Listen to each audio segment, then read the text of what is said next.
Good morning mga kaigsunan, mga kapatid.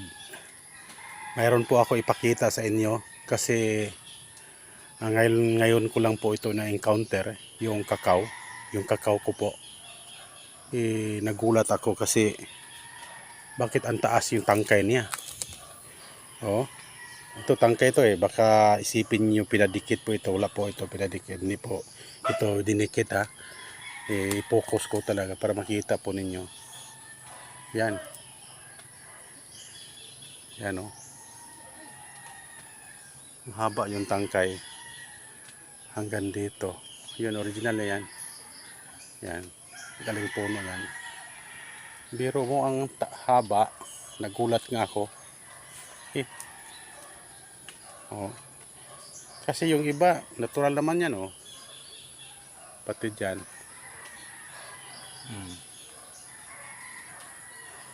Pero ito, ang haba. Biro mo, ilang dangkal kaya ito?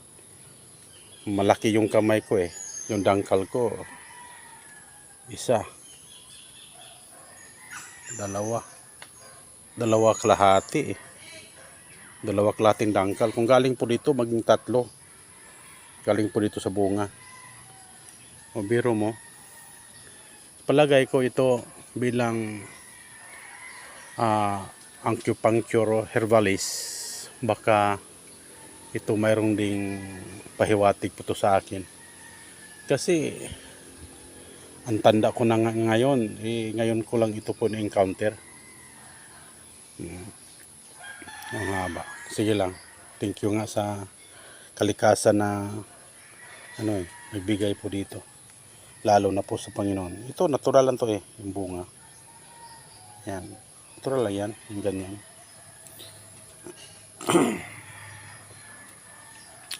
Mamaya mayroon po ako ituturo sa inyo. Mayroon po akong ituro tungkol dyan sa mga tungkol sa sakit ng leukemia, yung cancer of the blood. Gusto ko lang po ituro sa inyo din yung leukemia na problem kasi marami na tayong tinutulungan. Gusto ko lang din i-share sa inyo yung yung talagang mabisang gamot tungkol po sa leukemia kasi mahal ngayon ang doktor. Isa pa, hindi natin alam, hindi natin alam. Hindi po lahat na mga doktor po seryoso po sa kanilang profesyon. Yung iba, marami po akong mga kaibigang doctors. Yung iba, naging seryoso. Yung iba naman, hindi masyado seryoso. Tinitingnan po nila yung natin yung tinatawag na yung capacity or kapasidad ng pagkatao natin.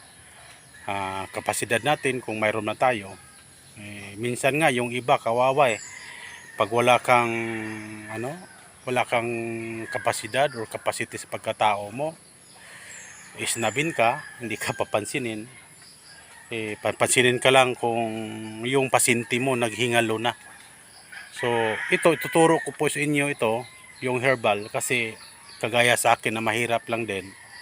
Mabuti nga darating yung panahon na kasama po ako sa yung time na 1999, dumating sa Zamboanga yung mga Chinese herbalist doctors from China. Isa po ako doon na tinuturuan. That time po yun sa mining pa ako, kasi sa mining karamihan yung sakit namin doon, malaria, yung sakit ng lamok, yung masyadong maginaw, lalagnatin ka. Bundok yun, mahirap yung doktor doon. Doon ako dati na-assign sa Benguet Company sa Municipal of Surabay, Zamboanga Resort.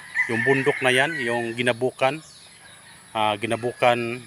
mining, small scale mining company, association. Yung Benguet yun, company po yun.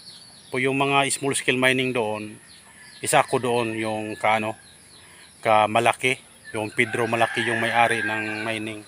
Isa po ko doon. Mayroon tayong doon posisyon. Tapos nakatrabaho din ako sa Benguet Company. mabuti yung time na po yon, nandoon po yung mga grupo ng mga medical doctors din, pero sa mga expertness nila po sa mga acupuncture, yung parang may karayom, tinuturo nila yung tungkol po sa yung mga technical po, ano po talagang maganda gagamitin tungkol po dyan sa mga herbal. So mayroon sa akin yan, marami na tayong tinutulungan mga tao. Gusto ko pong ibahagi sa inyo lahat, kapwa ko Pilipino. God bless sa inyo. Tapos hintayin nyo ako mag vlog.